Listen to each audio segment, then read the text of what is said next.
14h30, 15h30, l'heure du crime sur RTL.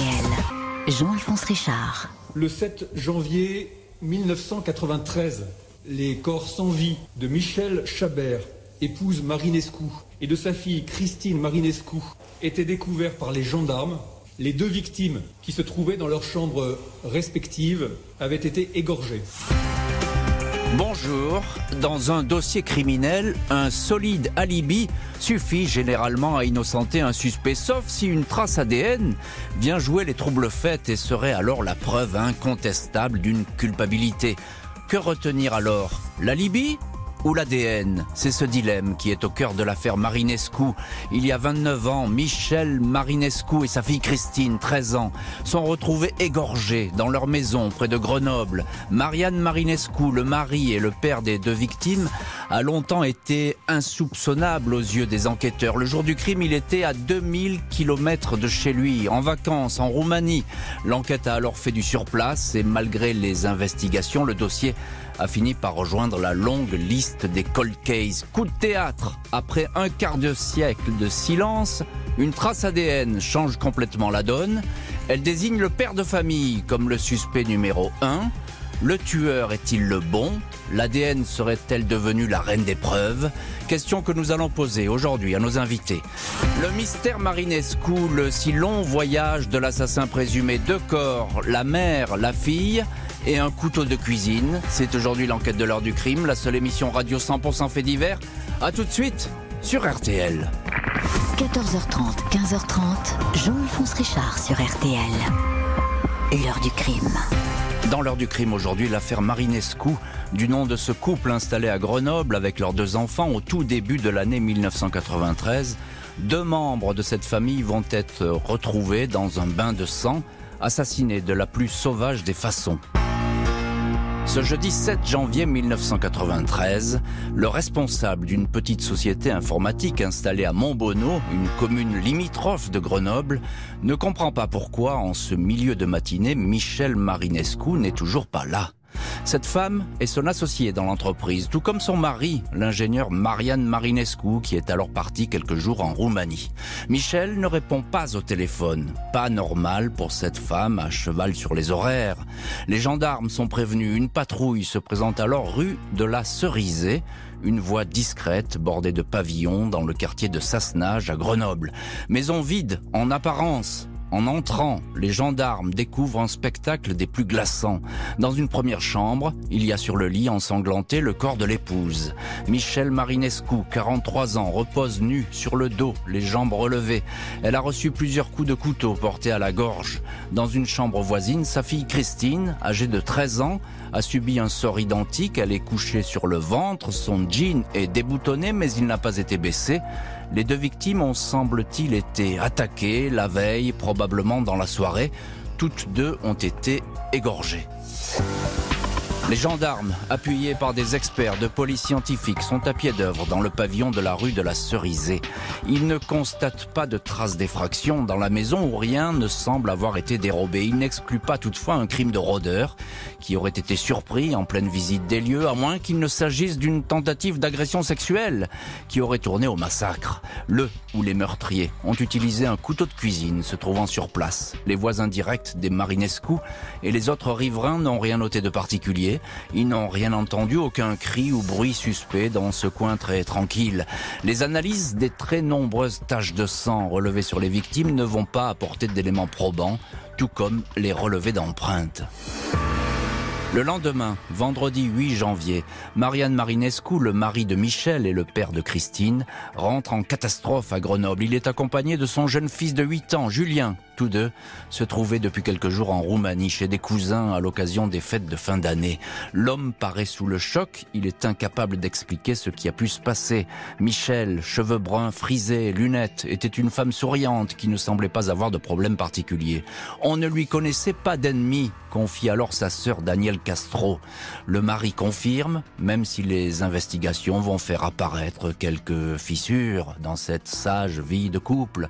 Selon un témoin, leur fille Christine, scolarisée au CES Fleming de Sassenage, aurait confié à certains de ses camarades qu'il y avait un problème chez ses parents. sans autre précision. Le mari et père de famille fait évidemment partie des témoins à entendre en priorité. Il explique qu'au moment du drame, il était à 2000 km de Grenoble, en Roumanie. Ses proches sur place confirment sa présence constante, tout comme son fils.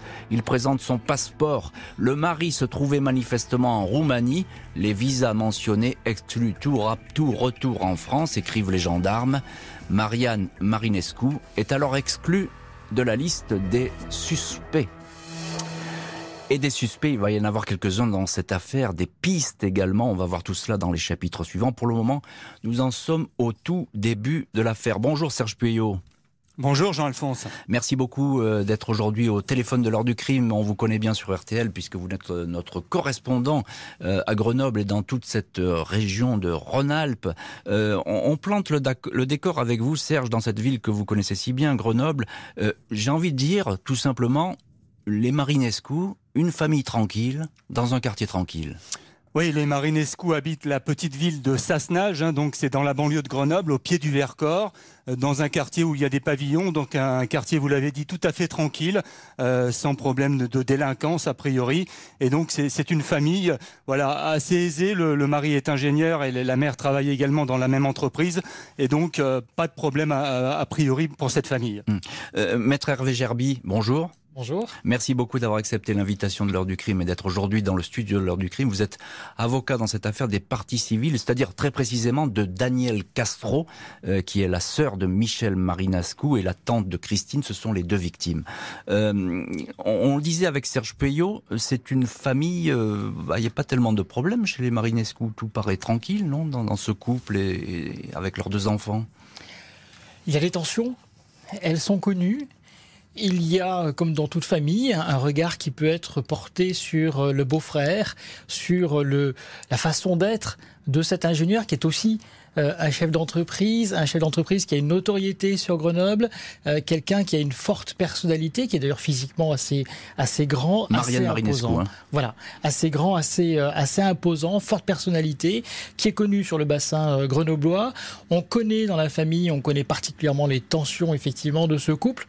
Pour le reste, comme dans beaucoup d'affaires, il y a beaucoup de choses qui relèvent du secret de ces couples et que l'on peut découvrir après. C'est peut-être aujourd'hui ce que révèle cette affaire. Mais est-ce que, par exemple, Danielle Castro, est-ce qu'à l'époque, c'est la sœur donc elle de Michel, est-ce qu'elle est informée de ces tensions? Vous allez me dire, c'est assez banal dans un couple, des tensions, il y en a presque dans tous les couples. Oui, elle a connaissance effectivement de ce que le couple... On dirait bas de l'aile, sans plus de précision, c'est vrai. L'enquête aura permis d'avoir beaucoup plus d'éléments, mais on sent que dans cette famille, effectivement, le couple est en grande difficulté à ce moment-là des faits. Bonjour, Maître Solange Doumic. Bonjour Jean-Alphonse. Merci beaucoup d'avoir accepté vous aussi l'invitation de l'heure du crime et d'être d'ailleurs avec votre confrère Maître Gerby dans le même studio aujourd'hui de l'heure du crime. Vous êtes vous l'avocate de Marian Marinescu avec Maître Antoine V. Marian Marinescu, évidemment, c'est la personne aujourd'hui qui est suspectée d'avoir commis ces crimes. On n'en est pas là pour l'instant. Pourquoi est-ce que Marian Marinescu est-il parti en Roumanie? Pourquoi il est si loin à ce moment-là? Il est parti en vacances chez lui, dans sa famille, ce qui est très classique. C'était très difficile d'aller en Roumanie et les frontières se rouvrent petit à petit. Il peut donc pour la première fois aller passer les vacances de Noël dans sa famille. Il veut y aller avec ses deux enfants et sa femme. C'est difficile à cause de la longueur du trajet. Il faut partir pour 15 jours. Il est en voiture, c'est ça? Il y va en voiture. Il y va en avion, pardon. Un avion. Il y va en avion. C'est difficile à cause de la longueur du trajet. Et sa femme décide de rester avec sa fille Christine pour que Christine ne manque pas la rentrée des classes et que elle puisse rester, être scolarisée tout le temps. Donc, il y va juste avec son fils. Alors ça, c'est important ce que vous apportez comme détail parce que il devait partir avec sa femme. Hein. Non. Elle devait pas rester là avec les enfants et sa femme. Ils ont envisagé tous les deux la possibilité qui était la plus commode pour la famille. Donc elle restait avec sa fille. Serge Pueyo, qu'est-ce qu'elle nous dit cette scène de crime? Elle est particulièrement terrifiante. Ah oui, les gendarmes qui ont découvert les corps ont été eux-mêmes extrêmement troublés par le côté sauvage de ce crime. Une scène de crime épouvantable, un vrai carnage, m'a confié un enquêteur que j'avais pu rencontrer à l'époque. Donc effectivement, les victimes ont été tuées à coups de couteau. Michel Marinescu a essayé de se défendre avec une paire de ciseaux qui ont été retrouvés aux côtés de son corps. Donc effectivement, la violence du crime interroge et on se demande qui a pu commettre un crime aussi violent.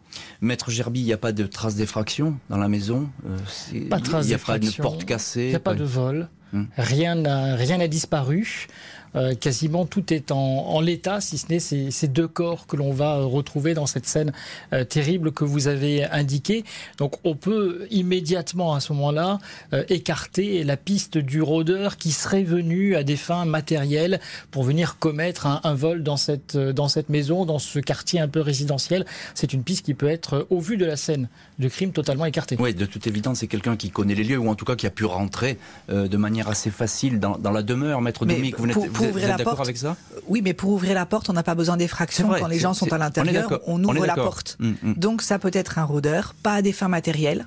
Ça, oui. Mais ça peut très bien être un rôdeur. On a vu récemment avec le grêlé ce qu'on pouvait découvrir comme crime gratuit, fou, de gens qui... Oui, quelqu'un qui est caché. Voilà, un prédateur qui passe, c'est possible. Ça, cette piste, elle est toujours possible aujourd'hui. Cette piste reste tout à fait envisageable. L'enquête connaît bien des difficultés pour progresser. Aucun témoignage et aucun indice n'apparaissent comme décisifs. Au fil des mois, 2 pistes vont toutefois retenir l'attention des gendarmes. 2 ans après les assassinats de Michel et Christine Marinescu, les gendarmes de la section de recherche de Grenoble n'ont pas réussi à résoudre l'énigme du bain de sang de la rue de la Cerisée. Marianne Marinescu, le père de famille, et Daniel Castro, sœur et tante des 2 victimes, se mobilisent pour que le dossier avance. Nous pensons fortement que les criminels, bien sûr, existent et que des gens les ont aperçus, confie Marianne Marinescu. Un appel à témoins est lancé, des affiches portant la photo des malheureuses victimes sont placardées dans la plupart des quartiers de Grenoble. À la télé, Jacques Pradel consacre son émission témoin numéro 1 au cas Marinescu.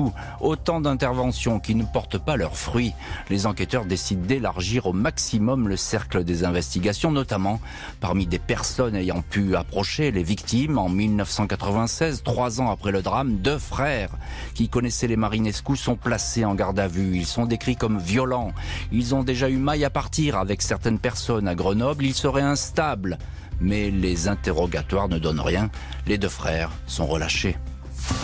Dans les mois qui suivent, parmi les témoignages qui vont être recueillis, l'un d'eux fait état de la présence dans le quartier de 2 inconnus. Un de petite taille, cheveux courts, très trapus, portant une veste de peau retournée, l'autre beaucoup plus mince, vêtu de sombre. Ces 2 hommes ne seront jamais identifiés. Un autre témoin confie que Michel Marinescu, la mère de famille, avait pour habitude d'embaucher des femmes de ménage au noir. Plusieurs employés non déclarés se seraient succédés rue de la Cerisée. La maîtresse de maison n'était pas toujours bien disposée, apparemment, avec ses femmes, les congédiant les unes après les autres. La dernière d'entre elles, âgée d'entre 35 et 40 ans, n'aurait pas échappé à la colère de Michel Marinescu. Le juge d'instruction Luc Fontaine, qui reprend le dossier en 1999, confie au journal Le Progrès: nous savons que la veille du double meurtre, une vive dispute aurait opposé Madame Marinescu à cette femme de ménage. Or, on n'a jamais retrouvé cet employé en dépit de multiples recherches pour tenter de l'identifier. La piste de la femme de ménage n'a jamais abouti. Janvier 2000, 7 ans après les faits, le juge Fontaine lance un ultime appel à témoins. C'est l'appel de la dernière chance pour qu'un crime aussi horrible ne reste pas impuni, déclare-t-il. Les assassins ont agi avec une violence inouïe, c'est un crime barbare. L'appel demeure sans réponse. 5 juges vont se succéder pour conduire l'affaire, vouée au fil des années à devenir un cold case. La procédure, malgré l'absence d'indices et de faits nouveaux, n'est toutefois pas refermée. Fin 2018, il est décidé de reprendre toute l'affaire et de confier la relecture du dossier à 2 nouveaux enquêteurs. Un officier de l'Institut de recherche criminelle de la gendarmerie à Pontoise, ainsi qu'un analyste criminel du groupement de l'Isère. Ils ont notamment pour mission d'exhumer les pistes classées, parmi lesquelles celle du père de famille, Marianne Marinescu. Ils vont, dans un premier temps, s'interroger sur un possible aller-retour depuis la Roumanie. Et on va voir dans les chapitres suivants ce que les enquêteurs vont découvrir sur Marian Marinescu, des éléments qui vont totalement changer la physionomie du dossier. On est là en 2018, soit 25 ans après les faits.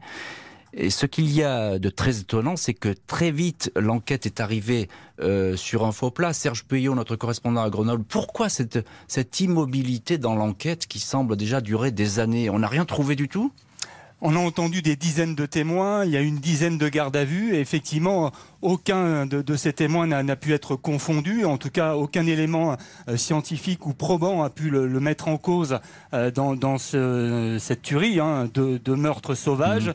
Et donc, effectivement, les enquêteurs sont un peu démunis. Ils ont des témoignages un peu partiels. On sait par exemple que Christine Marinescu, qui avait 13 ans, avait peur, paraît-il, de rentrer chez elle le soir. Elle s'était confiée à des amis, mais les témoignages sont flous. Il y a également Michel Marinescu qui aurait confié à un parent d'élève ou un professeur, on ne sait pas tellement, qu'elle avait des doutes sur son mari, que sa fille Christine aurait pu subir des attouchements peut-être de la part de son mari, mais tout ça est assez flou et aucun témoignage ne vient accréditer ces premiers éléments, et donc effectivement les enquêteurs, les juges sont vraiment démunis. Maître Hervé Gerby, vous défendez les intérêts de Daniel Castro, la partie civile, c'est la sœur de Michel. Vous confirmez ces faits, cette espèce de peut-être de climat un peu de tension, plus que ça, même de peur qui pouvait exister au sein du ménage Marinescu? Alors c'est ce qu'on apprend, c'est-à-dire qu'entre la tension et la peur, il y a un pas, il est vrai, je vais le dire, que la famille n'avait pas à l'époque franchi. La tension était très vive. Il y a un certain nombre d'éléments dans le dossier qui font dire aujourd'hui qu'on n'est plus simplement dans la tension, mais on est dans la peur. Et la peur, effectivement, que Christine aurait manifesté au moment de rentrer chez elle, évoquant éventuellement un conflit avec son papa. Ce que je dois dire, et je salue Serge Puyot à cette occasion, il y a eu plusieurs dizaines en réalité d'auditions de témoins, parce que quand vous faites un appel à témoins, bien évidemment la grande difficulté derrière, c'est que vous avez des pistes il faut trier. Impossibles, enfin vous avez toutes les pistes imaginables. Donc on a eu ces deux frères réputés pour leur violence.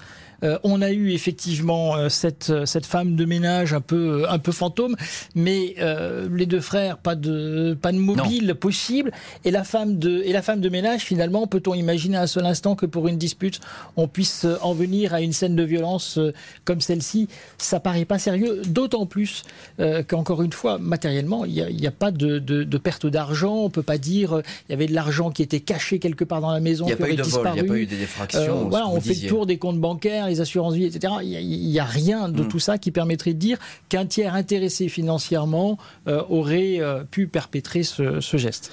Maître Solange Doumic, avocate, vous, de Marian Marinescu, un mot quand même sur ces pistes qui n'ont rien donné, et notamment la piste de la femme de ménage.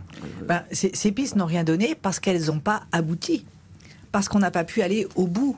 Parce qu'il y en avait plusieurs, qu'on les a un peu creusés, puis qu'on s'est arrêté parce qu'il y avait une sorte d'inertie, pas suffisamment d'éléments, le temps qui passait.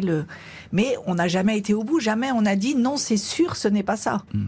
Donc ce sont des chemins ouverts dont on ne sait pas aujourd'hui où ils peuvent mener. Parce que juste un mot sur la femme de ménage, le juge, c'est pas moi qui dit ça, mais le juge Fontaine, lui, il dit, bah oui, il y a eu une dispute quand même assez violente. Le juge Fontaine, dans ses propos, donne l'impression de penser que vraiment, il pourrait y avoir là quelque chose de très sérieux. Et on est là à l'époque, je le précise. À l'époque, ouais. Oui, le juge Fontaine, c'est à l'époque. Et bien voilà, on reste on va dans dire cette qu'à chaud, quand on n'a rien à se mettre sous la danse, il y a parfois des hypothèses. Et puis aujourd'hui, on les repose, on se dit comment on a pu penser cette hypothèse-là? C'est parce qu'avec le recul, on peut tout repenser en se disant c'était pas la peine. Mais sur le coup, ça paraissait vraiment la peine. Et c'est aussi le but des enquêteurs qui ont été récemment désignés pour effectivement refaire l'enquête et la remettre en perspective, ce qui est toujours intéressant, avec un œil nouveau. Il y a autre chose aussi, Maître Doumic, ce sont les moyens scientifiques. À l'époque, ils sont beaucoup moins importants qu'aujourd'hui. Quand il y a toutes ces recherches sur l'ADN, sur les empreintes, etc. Enfin, on n'est pas du tout au temps de la préhistoire à l'époque. Mais en 20 ans, il s'est passé plein de choses. en 28 même. Mais à l'époque, c'est l'époque déjà où sévit par exemple Guy Georges, qui a été confondu par son ADN. On n'est pas dans une époque où l'ADN est quelque chose d'inconnu. On le connaît, on le voit. Les éléments de la scène de crime sont regardés, analysés, décortiqués. Donc il n'y a pas une découverte de l'ADN 28 ans plus tard. Il y a une analyse si fine aujourd'hui qu'on peut retrouver de l'ADN, par exemple sur des vêtements, après 6 lavages à 60 degrés. On est dans quelque chose qui n'est plus du tout l'approche pure de la scène de crime. Serge Puyot, il y a eu beaucoup d'efforts. On dit que les pistes n'ont rien donné, mais on ne peut pas dire que les enquêteurs aient ménagé leur peine. Ah non, ils n'ont pas ménagé leur peine, et notamment le juge Fontaine, qui s'est vraiment impliqué dans cette affaire. Le juge Luc Fontaine, c'est celui qui avait instruit, vous savez, l'affaire du massacre de l'ordre du Temple solaire dans le Vercors. Donc c'est un juge, il est chevronné, il est expérimenté. Exactement, et donc il a fait le maximum, il a lancé des appels à témoins. Je me souviens m'être retrouvé dans son bureau avec mon micro RTL à la main. C'est pas souvent qu'un juge convoque la presse comme ça pour lancer des appels à témoins, et donc il avait essayé par tous les moyens de trouver de nouveaux témoignages pour essayer d'éclairer ce qui avait pu se passer ce jour-là. Mais tous ces appels à témoins, toutes ces affichettes distribuées dans Sassenage et au-delà à Grenoble, cela n'avait rien donné. Pas de nouveaux témoignages, pas de nouveaux éléments et des enquêteurs qui piétinent. Presque 30 ans après les faits, le père de famille va faire un retour spectaculaire dans le dossier, passant du statut de témoin, partie civile et victime, à celui de suspect numéro 1 et possible assassin de sa femme et de sa fille. L'heure du crime. Jean-Alphonse Richard jusqu'à 15h30 sur RTL. On a une telle volonté de résoudre enfin ces cold cases sur lesquels les générations précédentes d'enquêteurs ont échoué, qu'on peut être parfois aveuglé par un élément nouveau, mais un élément potentiellement intéressant, c'est pas une preuve. Dans l'heure du crime aujourd'hui, l'affaire Marinescu, une femme et sa fille de 13 ans sauvagement assassinées en 1993 à Grenoble, égorgées pendant plus de 25 ans. L'enquête a fait du surplace jusqu'à ce que de nouvelles expertises désignent un suspect, le mari et père des 2 victimes. Lundi 14 juin 2021, Marian Marinescu est interpellée dans le département de l'Isère où il vit toujours. L'ancienne ingénieure en informatique, désormais âgée de 72 ans, est placée en garde à vue dans l'affaire du double crime de janvier 93. Lui, qui avait été longtemps exclu du périmètre des investigations, fait désormais figure de suspect numéro 1. Marian Marinescu dit ignorer ce qu'on lui reproche. S'il se retrouve dans cette situation, c'est essentiellement en raison de nouvelles expertises ADN conduites sur les scellés avec des technologies dernier cri. Les gendarmes ont travaillé sur des morceaux de tissu qui auraient pu servir de lien pour entraver son épouse Michel. Ils ont également expertisé les vêtements que portait sa fille Christine. Sur son jean maculé de plusieurs taches de sang, ils ont pu repérer des traces impossibles à détecter jusque-là, des gouttelettes de sperme. Leur analyse a permis de déterminer avec certitude que ce sperme était celui du père de famille. Indice irréfutable de sa présence sur le lieu du double crime, selon les enquêteurs. Lors de sa garde à vue, Marian Marinescu dément avoir attaqué son épouse et sa fille. Il ne comprend pas qu'on retrouve ces traces sur le jean de sa fille Christine. Pour toute réponse, il a finalement cette réflexion énigmatique. À supposer que ce soit moi, je n'ai aucun souvenir d'avoir commis les faits. Devant les 2 juges d'instruction chargés du dossier, il demande à garder le silence, il ne s'exprimera plus. Marian Marinescu est mise en examen pour 2 assassinats, dont l'un précédé ou accompagné de viol. Il est écroué. Et on retrouve dans cette heure du crime nos invités. Maître Solange Doumic, vous défendez justement Marian Marinescu. Alors il y a cette phrase qu'il prononce en garde à vue. À supposer que ce soit moi, je n'ai aucun souvenir d'avoir commis les faits. C'est troublant comme réflexion pour quelqu'un qui est interrogé par les gendarmes. Mais non, c'est pas troublant du tout. Alors dites-moi. Au contraire. Alors, moi je ne vais pas trahir le secret de l'instruction. Mais je vais vous dire qu'au bout de 48 heures, si on vous assène... Nous avons la preuve scientifique et formelle que c'est vous l'assassin. Il y a un moment où quand on sait qu'on n'est pas l'assassin, on dit écoutez, dans ces cas-là, je suis fou, expliquez-moi comment c'est possible que je ne sache pas ce que vous me dites et que ce soit moi, c'est tout. Donc si vous c'est tout. Si pendant 48 heures, Jean-Alphonse, je viens vous dire que vous êtes l'auteur d'un crime épouvantable commis hier, et que pendant 48 heures, je vous assène que j'ai la preuve scientifique, alors que vous êtes un homme qui connaissait les faits divers et qui donc est assez scientifique sur la preuve scientifique que c'est vous, au bout de 48 heures, vous allez devenir dingue et vous allez me dire, prouvez-le-moi, montrez-moi, expliquez-moi, c'est tout.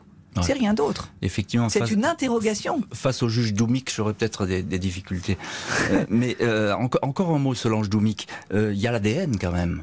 Alors ça quand même, ils n'inventent pas les enquêteurs, et là ils disent pas... Mais personne n'invente, je ne viens pas du tout dire ça. Mais en revanche, est-ce que vous ne croyez pas de la même manière que s'il y avait autre chose qu'une quantité complètement infime, ça se serait vu depuis 28 ans, à l'œil nu, et même à la loupe tout simplement. Donc, si depuis 28 ans ça ne s'est pas vu, c'est justement comme vous le disiez, parce que c'est complètement infime. Et si c'est complètement infime, bien évidemment, ce n'est pas le signe d'une agression. Ce jour-là, c'est simplement le signe que ce sont des vêtements qui ont été mis au contact d'autres choses, d'autres vêtements, dans une famille, des quantités aussi infimes. Je le disais tout à l'heure, on peut le retrouver après parfois 6 lavages, même à 60 degrés. Un ADN de contagion, comme on dit, c'est ce que vous dites. Un ADN de contagion, un ADN de, je ne sais pas, historique. Oui, c'est ça. Maître Gerby, j'aimerais vous entendre là-dessus, parce que là, il y a quand même des éléments nouveaux qui sont apparus dans le dossier. Il y a cet homme qui est mis en examen, qui est placé en détention provisoire. Déjà, votre cliente, Danielle Castro, qui est la sœur de la victime, elle tombe des nues, non ? Nous l'avions dit dès le départ, c'est l'hypothèse la pire. C'est la pire des hypothèses. C'est effectivement un meurtre, un double meurtre intrafamilial. Alors ceci étant, après il faut regarder le dossier avec recul. C'est-à-dire que nous sommes à plus de 20 ans, presque 30 ans des faits. La colère qui vous aveugle parfois s'est estompée. Ça veut dire que nous sommes dans une démarche qui est une démarche non pas de vengeance contre M. Marinescu, mais de recherche effectivement active de la vérité. Et ce qui est important pour qu'on puisse faire cette recherche active de la vérité, c'est de se méfier des interprétations.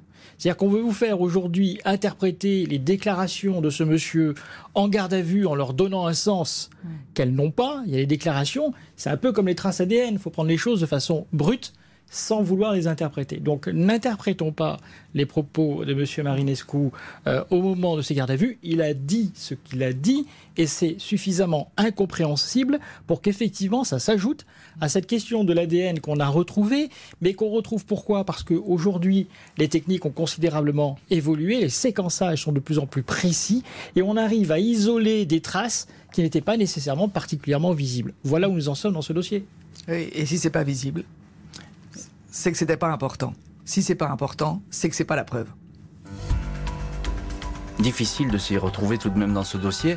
Les enquêteurs ne s'en tiennent pas seulement aux expertises scientifiques et ADN, ils ont aussi reconstitué un possible emploi de temps du suspect.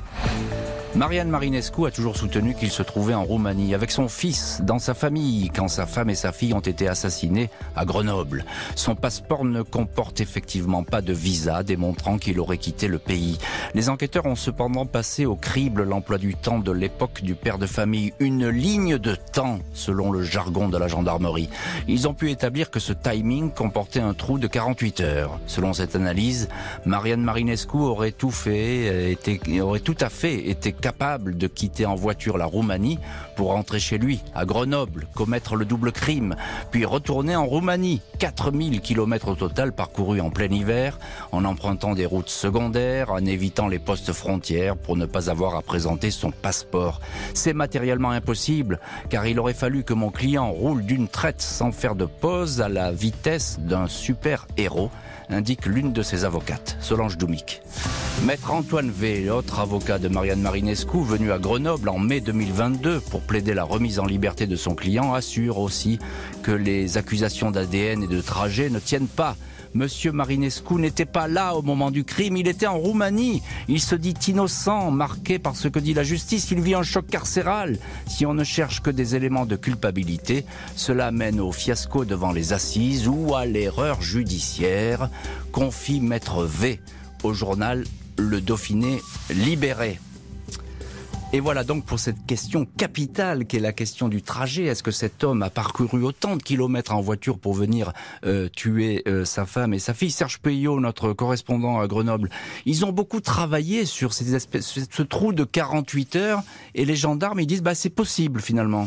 Oui, alors c'est vrai qu'au début, les enquêteurs avaient bien sûr envisagé la piste Marian Marinescu, et puis avec des témoignages recueillis en Roumanie notamment, ils avaient estimé que non, il ne pouvait pas effectivement avoir fait ce trajet, et c'est à la lumière des nouvelles analyses ADN qui ont été effectuées avec cette trace ADN de Christine retrouvée sur de Marian Marinescu retrouvée sur le jean de Christine, qu'ils ont revu complètement leur hypothèse, ont examiné le parcours, l'ont pas effectivement refait parce que c'est quelque chose de trop fastidieux pour l'instant. Oui, et puis les routes ont changé tout simplement. Effectivement, c'est plus les routes de l'époque, et puis il faudrait refaire ce parcours en plein hiver, comme vous l'avez dit, avec les intempéries qui peuvent survenir à cette période de l'année. Mais en tout cas, les enquêteurs, les gendarmes et les magistrats du parquet estiment aujourd'hui que oui, Marian Marinescu a pu très bien effectuer ce parcours, même si c'est quelque chose de très difficile, fastidieux, mais aujourd'hui, ils pensent que c'est possible. Voilà, c'est possible, c'est ce qu'ils disent. Maître Hervé Gerby, on parlait tout à l'heure de l'ADN. Vous nous disiez, il y a des nouvelles expertises, aujourd'hui la technologie a évolué, et on est bien d'accord, c'est vrai que ça a fait un bond prodigieux l'ADN. Pour calculer un temps de parcours, j'ai pas l'impression qu'il y ait de nouvelles technologies qui permettent d'affiner un petit peu ce qui a été fait. Ou bien je me trompe? Alors, si nous en sommes à ce point du dossier, c'est qu'on a considéré, vous le savez, que l'ADN, ça n'est pas la reine des preuves. Ça sert une vérité scientifique, mais pas une vérité judiciaire. Donc il faut d'autres éléments. Et la question du parcours était un élément très intéressant, les enquêteurs ayant buté sur le fait, notamment, ils étaient partis du principe qu'il avait nécessairement pris l'avion, et comme on retrouve la voiture sur le parking, il n'a pas pu partir. Et puis, on n'a pas de preuve d'un transport. Revient effectivement l'hypothèse de la route entre Buzeaux, la localité où il se trouvait, et Sassenage. Vous l'avez dit, c'est environ 2000 km. Environ, à la louche. Oui. Environ 2000 km. 2000 km, c'est tout à fait réalisable pour peu qu'on détermine bien effectivement à quel moment a été véritablement le dernier contact entre Marian Marinescu et sa fille en Roumanie. Comme là, effectivement, il y a aujourd'hui de nouvelles hypothèses, la possibilité qu'il ait pu faire ce trajet de 2000 km sur une vingtaine d'heures reste tout à fait possible, d'autant plus encore si on peut penser qu'il n'a pas été seul. Donc ça reste possible. Je vais même vous faire un scoop, parce que je me suis posé la question, on est là pour ça. Le temps, mais... à cette époque-là, si vous regardez les relevés météorologiques, on a fait ce travail-là, le temps était assez clément en janvier 1993. On n'est pas dans un temps où il y a... Y compris en Roumanie ? Y compris en Roumanie. On est assez clément pour la période, et ce parcours, il ne s'est pas fait dans des conditions avec de la neige, avec du verglas, etc. On est à une époque où vous n'avez pas de contrôle routier de vitesse. Moi, je connaissais des amis portugais qui, à l'époque, faisaient Grenoble jusque le nord du Portugal en 17 heures. C'était impensable, mais c'est réalisable. Maître Doumic, je vous demande pas si vous êtes c'est complètement impossible. Sûr. Non, mais c'est complètement impossible.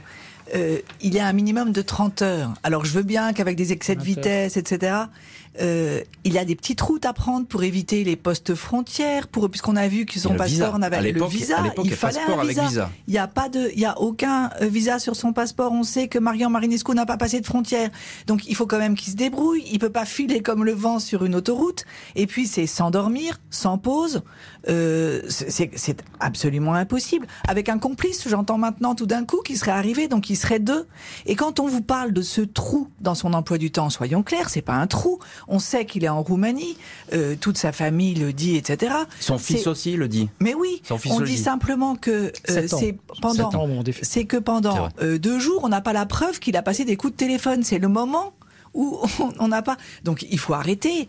Non, on a la preuve qu'il est en Roumanie, on a la preuve qu'il n'a pas pu faire ce trajet. On ne peut pas en 48 heures physiquement faire ça. Alors Super Mario a été capable de traverser, non, pas Marian Marinescu. Le père de famille ne va pas sortir de prison. Les enquêteurs estiment qu'ils tiennent enfin l'insaisissable tueur de la rue de la Cerisée. Un homme qui aurait donc calculé son geste dans les moindres détails. 10 juin 2022, le juge de la liberté et de la détention de Grenoble décide de maintenir Marian Marinescu, 72 ans, en prison.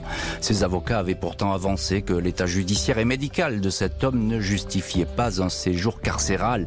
Ils avaient proposé une détention à domicile avec un placement sous bracelet électronique. Cette décision fait d'un homme présumé innocent un coupable, annonce maître Antoine V dans les pages du Dauphiné libéré, indiquant encore que ce dossier est loin d'être élucidé. Le parquet maintient que des éléments concordants, notamment l'ADN, permettent de désigner le père de famille comme le suspect numéro 1. L'instruction conduite par un duo de juges n'est pas près d'être close. Les avocats devraient demander de nouvelles expertises destinées à démontrer que Marian Marinescu n'a jamais pu venir de Roumanie en France, puis y retourner 4000 km au total pour exécuter sa femme et sa fille. Maître Solange Doumic, avocate de Marian Marinescu, votre client est toujours détenu. Qu'est-ce qui va se passer maintenant? Là, la remise en liberté a été refusée. Vous allez déposer de nouvelles demandes? Oui, nous avons fait appel de ce refus. Et puis nous continuerons à demander sa mise en liberté jusqu'au moment où elle sera accordée. Dans quel état d'esprit il est, Marian Marinescu? Maître V dit il va pas très bien. Enfin, c'est terrible pour un homme d'être accusé de l'assassinat de sa femme et de sa fille. Il clame son innocence. Il a 73 ans. Il est détenu. Je vois pas comment il pourrait aller bien. C'est épouvantable. Pour lui, c'est épouvantable. Et il continue à dire évidemment qu'il n'y est pour rien dans cette affaire. Hein. Il ne cesse de le clamer depuis le début. Il ne cesse de clamer son innocence depuis qu'il est accusé. Alors on peut supposer que des témoins vont être réentendus parce que l'instruction, elle n'est pas terminée, cette instruction. Serge Pueyo, on pourrait peut-être penser que même le fils de Marian Marinescu, il avait 8 ans à l'époque, il accompagnait son père en Roumanie, il en a 37 donc aujourd'hui, il pourrait être réentendu. Possiblement, c'est vrai que pour lui, la situation est terrible. Hein. L'annonce que son père est présenté aujourd'hui comme le coupable possible de ce double meurtre est un choc terrible hein, pour Julien, à tel point qu'il doute de la culpabilité de son père. Il demande que l'on lui prouve que son père est bien responsable et coupable de ce double meurtre.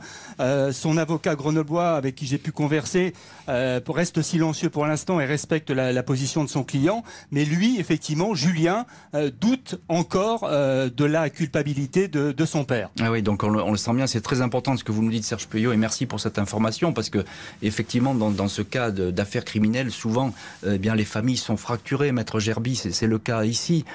C'est une famille, c'est presque une double peine pour cette famille, parce que la sœur de Michel Marinescu, Daniel Castro, elle voit son beau-frère comme ça mis en prison, alors qu'elle croyait en lui. Ils avaient travaillé ensemble sur le dossier. Je crois qu'il faut surtout se rendre compte qu'au moment des faits, mes clients vont recueillir Julien. Pendant plusieurs semaines, pendant plusieurs mois, il va être l'enfant de la famille avec les frères avec les frères et sœurs pendant plusieurs mois. Ils vont le recueillir à domicile, s'occuper de lui. Donc ce qui se passe aujourd'hui, effectivement, on le comprend. Julien a une position, il est à la fois partie civile depuis le début, c'est-à-dire intéressé à la manifestation de la vérité, quel que soit le prix à payer, et en même temps, aujourd'hui, dans la position du fils du principal suspect, de celui qui est mis en examen. Donc pour les familles, c'est effectivement quelque chose de difficile. Maître Doumic, vous souhaitez qu'il y ait des nouvelles auditions de témoins, qu'on réentende la famille, qu'on réentende les proches ? Bien sûr, je souhaite que le plus vite possible, il y ait le plus d'investigations possibles qui soient faites pour que l'innocence de Marian Marinescu puisse être établi, proclamé et qu'il puisse sortir. Vous pensez qu'il y aura une issue proche à ce dossier ou bien Je n'ai pas d'idée des délais de la justice. Voilà. Donc malheureusement, je ne peux pas savoir. Maître Gerby, vous pensez qu'on va accéder à la vérité et que ce dossier, ils ont beaucoup travaillé les enquêteurs. En l'état, nous sommes un dossier qui a fait l'objet d'une relecture, de nouvelles expertises ADN dont on ne prouve pas que cet ADN, puisqu'on retrouve les traces de Marian Marinescu, on ne prouve pas que cet ADN a été transporté et que ces traces ont été tronquées. Troisième point, on est en l'état effectivement d'hypothèses de départ qui sont aujourd'hui remises à plat et qui demeurent effectivement possibles. On parle notamment de ce trajet, mais on parle aussi de la question d'un mobile possible. Il y a 2 mobiles aujourd'hui possibles. Donc cette relecture a permis aujourd'hui de dire il y a des indices. On n'est pas au stade de la preuve, ça c'est le jeu d'un procès. Mais au stade de l'instruction, il y a des indices qui sont considérés comme suffisamment sérieux. Un grand merci, maître Hervé Gerby, maître Solange Doumic et Serge Puyot d'avoir été les invités de l'heure du crime. Merci à l'équipe de l'émission, Justine Vignot, Marie Bossard à la préparation, Nicolas Godet était à la réalisation. L'heure du crime, présenté par Jean-Alphonse Richard sur RTL. Sur RTL. Sur RTL. Sur RTL. Sur RTL.